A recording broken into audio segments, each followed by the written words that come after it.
ಇನ್ನು 28ಕ್ಕೆ 28 ಕ್ಷೇತ್ರಗಳನ್ನು ಗೆಲ್ಲುವಂತ ನಿಟ್ಟಿನಲ್ಲಿ ಬಿಜೆಪಿ ಶತಾಯಗತಾಯ ಪ್ರಯತ್ನವನ್ನ ನಡೆಸ್ತಾ ಇದೆ. ಈ ಕಾರಣಕ್ಕಾಗಿನೇ ಮೇಲಿನ ಮೇಲೆ ಕೇಂದ್ರ ನಾಯಕರು ರಾಜ್ಯದಲ್ಲಿ ಪ್ರಚಾರ ಮಾಡ್ತಾ ಇರೋದನ್ನ ನೋಡ್ತಾ ಇದ್ವಿ. ಮೊನ್ನೆ ಪ್ರಧಾನಿ ಬಂದಿದ್ದು, ಇದೀಗ ಅಮಿತ್ ಶಾ ಹಾವೇರಿ ಹಾಗೆ ಈ ಧಾರವಾಡ ಭಾಗದಲ್ಲೆಲ್ಲ ರೋಡ್ ಶೋ ನಡೆಸುವ ಮುಖೇನವಾಗಿ ಅಭ್ಯರ್ಥಿಯ ಪರವಾಗಿ ಬಹಳ ಭರ್ಜರಿಯಾಗಿ ಕ್ಯಾಂಪೇನ್ ಮಾಡ್ತಾ ಇದ್ದಾರೆ. ಈ ಬಗ್ಗೆ ಒಂದು ರಿಪೋರ್ಟ್ ಬನ್ನಿ ನೋಡ್ಕೊಂಬೋಣ.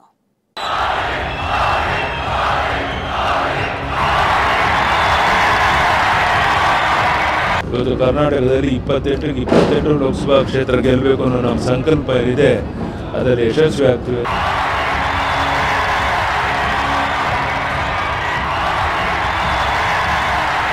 ಕರ್ನಾಟಕದಲ್ಲಿ ಭ್ರಷ್ಟಾಚಾರದ ತಾಪಮಾನ ಮುಗಿಲಿಗೆ ಮುಟ್ಟಿಬಿಟ್ಟಿದೆ.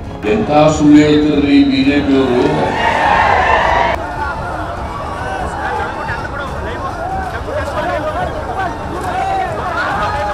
ಗೆದ್ದೇ ಗೆಲ್ಲಬೇಕು, ಗೆದ್ದು ಬೀಗಲೇಬೇಕು. ಕರುನಾಡಿನಲ್ಲಿ ಲೋಕಸಮರ ಗೆಲ್ಲೋಕೆ ಬಿಜೆಪಿ ರಣತಂತ್ರವನ್ನೇ ರೂಪಿಸುತ್ತಿದೆ. ಪ್ರಸನ್ನ ಡಿಸೋಜ ಹಾಲಣಬೆ ಕೃಷಿ ಮಾಡಿ ವರ್ಷಕ್ಕೆ 3 ಲಕ್ಷ ಗಳಿಸ್ತಿದ್ದಾರೆ. ನೀವು ಕೂಡ ಅವರಿಂದ ಕಲಿಬೇಕಾ? ಅವ್ರ ಜೊತೆ ವಿಡಿಯೋ ಕಾಲ್ ನಲ್ಲಿ ಮಾತಾಡಬೇಕಾ? ಈಗಲೇ ಫ್ರೀಡಮ್ ಆಪ್ ಡೌನ್ಲೋಡ್ ಮಾಡಿ. 28ಕ್ಕೆ 28 ಕ್ಷೇತ್ರದಲ್ಲೂ ಗೆಲ್ಲೋಕೆ ಪಣ ತೊಟ್ಟಿದೆ.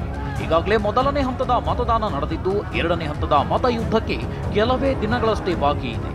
ಸಾಲು ಸಾಲು ಕೇಂದ್ರ ನಾಯಕರು ದಕ್ಷಿಣ ದಂಡಯಾತ್ರೆ ಮಾಡುತ್ತಿದ್ದಾರೆ. ಮೊನ್ನೆಯಷ್ಟೇ ಪ್ರಧಾನಿ ಮೋದಿ ಆಗಮಿಸಿ ಮತಯಾಚಿಸಿದ್ರು. ಈಗ ಮತ್ತೆ ಚುನಾವಣಾ ಚಾಣಕ್ಯ ಅಮಿತ್ ಶಾ ಎಂಟ್ರಿ ಕೊಟ್ಟಿದ್ದಾರೆ.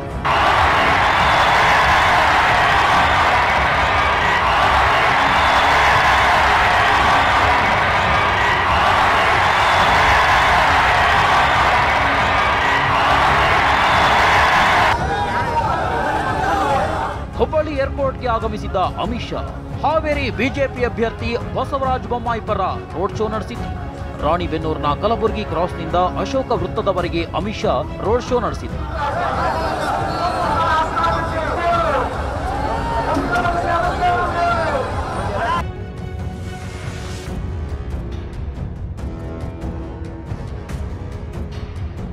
ಕಾಂಗ್ರೆಸ್ ಪಕ್ಷ ಮುಳುಗುತ್ತಿರೋ ಹಡಗು ಆಗಿದೆ. ಪ್ರಧಾನಿ ಮೋದಿ ಮುಂದೆ ಯಾವುದೇ ವ್ಯಕ್ತಿ ಕಾಂಗ್ರೆಸ್ನಲ್ಲಿ ಇಲ್ಲ ಅಂತ ಮಾಜಿ ಸಿಎಂ ಯಡಿಯೂರಪ್ಪ ವಾಗ್ದಾಳಿ ನಡೆಸಿದ್ರು. ಇವತ್ತು ಕಾಂಗ್ರೆಸ್ ಪಕ್ಷ ಮುಳುಗ್ತಾ ಇರುವಂತಹ ಹಡಗು. ಪ್ರಧಾನಿ ನರೇಂದ್ರ ಮೋದಿ ಮುಂದೆ ಯಾವುದೇ ವ್ಯಕ್ತಿ ಅವರಿಗೆ ಸರಿಸಮಾನವಾಗಿ ನಿಲ್ಲುವಂತ ವ್ಯಕ್ತಿ ಇವತ್ತು ಕಾಂಗ್ರೆಸ್ ಪಕ್ಷದಲ್ಲಿ ಇಲ್ಲ ಅನ್ನೋಂತ ಅವ್ರಿಗೂ ಗೊತ್ತಿದೆ. ಚುನಾವಣೆ ಮಾಡಬೇಕು, ಅದಕ್ಕಾಗಿ ಚುನಾವಣೆಯನ್ನು ಮಾಡ್ತಾ ಇದ್ದಾರೆ. ನರೇಂದ್ರ ಮೋದಿ ಅವರು ದೇಶದ ಪ್ರಧಾನಿ ಆಗುವಂತದ್ದು ಸೂರ್ಯ ಚಂದ್ರ ಇರೋದಷ್ಟು ಸತ್ಯನೋ ಅಷ್ಟೇ ಸತ್ಯ. ಇವತ್ತು ಈ ಇಳಿ ವಯಸ್ಸಿನಲ್ಲಿ ಮಾಜಿ ಪ್ರಧಾನಿ ದೇವೇಗೌಡರು, ಕುಮಾರಸ್ವಾಮಿ ಅವರು ರಾಜ್ಯದ ಉದ್ದಗಲಕ್ಕೆ ಓಡಾಟ ಮಾಡ್ತಾ ಇದ್ದಾರೆ, ಬಿಜೆಪಿ ಜೆಡಿಎಸ್ ಅನ್ನು ಗೆಲ್ಲಿಸಬೇಕು ಅಂತ. ಇದೆಲ್ಲದರ ಪರಿಣಾಮ ಈ ಬಾರಿ ನಮ್ಮ ನಿರೀಕ್ಷೆ ಮೀರಿ ಬೆಂಬಲ ಸಿಗೋದಿದೆ. ರಾಜ್ಯದಲ್ಲಿ ಭ್ರಷ್ಟಾಚಾರದ ತಾಪಮಾನ ತಡೆಯೋದಕ್ಕೆ ಆಗ್ತಿಲ್ಲ ಅಂತ ವಿಪಕ್ಷ ನಾಯಕ ಆರ್ ಅಶೋಕ್ ಆರೋಪ ಮಾಡಿದ್ರು. ಭ್ರಷ್ಟಾಚಾರದ ಒಂದು ತಾಪಮಾನ ಈಗ ತಡೆಯಕ್ಕಾಗ್ತಾ ಇಲ್ಲ ನಮ್ಮ ಕೈಲಿ. ಕರ್ನಾಟಕದಲ್ಲಿ ಭ್ರಷ್ಟಾಚಾರದ ತಾಪಮಾನ ಮುಗಿಲಿಗೆ ಮುಟ್ಟಿಬಿಟ್ಟಿದೆ. ಆ ಬಿಸಿನ ತಡೆಯಕ್ಕೆ ಆಗದೆ ಓಡತಾ ಇದ್ದಾರೆ. ಎಲ್ಲ ಉದ್ಯಮಿಗಳು ಓಡತಾ ಇದ್ದಾರೆ. IT ಕಂಪನಿಗಳು ಕೇರಳ ಕಡೆ ಮುಖ ಮಾಡಿದ್ದಾರೆ. ಎಲ್ಲ ಡೆವಲಪರ್ಸು ಹೈದರಾಬಾದ್ ಕಡೆ ಮುಖ ಮಾಡಿದ್ದಾರೆ. ಆ ತಾಪಮಾನನೇ ತಡೆಯಕ್ಕಾಗ್ತಾ ಇಲ್ಲ. ಈಗ ಇದು ಬೇರೆ ಪ್ರಕೃತಿಯ ತಾಪಮಾನ, ಅದ್ರ ಜೊತೆಗೆ ಕೂಡ ಬಂದಿರೋವಂಥದ್ದು ಸಿದ್ದರಾಮಯ್ಯನ ಮುಖಕ್ಕೆ ಮಂಗಳಾರತಿ ಮಾಡ್ದಂಗೆ ಆಗಿದೆ. ಇತ್ತ ಯಾದಗಿರಿ ಸುರಪುರದಲ್ಲೂ ಕಾಂಗ್ರೆಸ್ ಬೃಹತ್ ಸಮಾವೇಶ ಆಯೋಜಿಸಿತ್ತು. ಸಮಾವೇಶದಲ್ಲಿ ಕಾಂಗ್ರೆಸ್ ನಾಯಕರು ಶಕ್ತಿ ಪ್ರದರ್ಶಿಸಿದರು.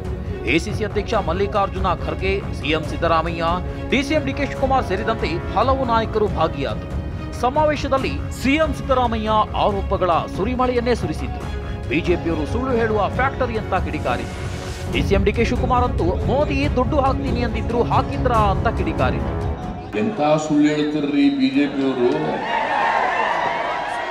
ಸುಳ್ಳು ಹುಟ್ಟಿರೋದೇ ಬಿಜೆಪಿಯವರಿಂದ. ಅದಕ್ಕೆ ನಾನು ಅನೇಕ ಸಂದರ್ಭಗಳಲ್ಲಿ ಹೇಳ್ತೀನಿ, ಈ ಬಿಜೆಪಿ ಇದೆಯಲ್ಲ ಸುಳ್ಳಿನ ಫ್ಯಾಕ್ಟ್ರಿ ಇದ್ದಾಗಿ. ಸುಳ್ಳಿನ ಫ್ಯಾಕ್ಟ್ರಿ, ಸುಳ್ಳು ಹೇಳೋದೇ ಇವ್ರ ಕಸಬು. ಬ್ಲಾಕ್ ಮನಿ ಇದೆ, ಅದನ್ನೆಲ್ಲ ತಗೋಬತ್ತೀನಿ, ನೀವೆಲ್ಲ ಜನ್ಧನ್ ಅಕೌಂಟ್ ಓಪನ್ ಮಾಡಿಸ್ತೀನಿ, ನೀವೆಲ್ಲ ಜನ್ಧನ್ ಅಕೌಂಟ್ ಓಪನ್ ಮಾಡ್ಕೊಳ್ಳಿ, ನಿಮ್ಮ ಅಕೌಂಟ್ಗೆ 15 ಲಕ್ಷ ಹಾಕ್ಸ್ತೀನಿ ಅಂತ ಹೇಳಿದ್ರು. ಅವ್ರು ಕೇಳಿದ್ರು ಆ ದುಡ್ಡು ಬಂತಾ ಇಲ್ಲ ಅಂತ ನಾ ಫಸ್ಟ್ ನಿಮ್ಗೆ ಕೇಳಲಿಕ್ಕೆ ನಾ ಪ್ರಯತ್ನ ಮಾಡ್ತೀನಿ. ಬಂತಾ ಈ ಕಡೆಯವ್ರಿಗೆ? ಆಯ್ತು. ಒಟ್ಟಾರೆಯಾಗಿ ಕರುನಾಡಿನಲ್ಲಿ ಎರಡನೇ ಹಂತದ ಮತದಾನಕ್ಕೆ ಕೆಲವೇ ದಿನಗಳಷ್ಟೇ ಬಾಕಿ ಇದೆ.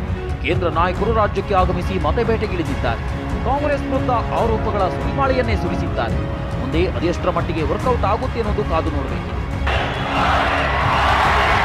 Bureau report, ಟಿವಿ9.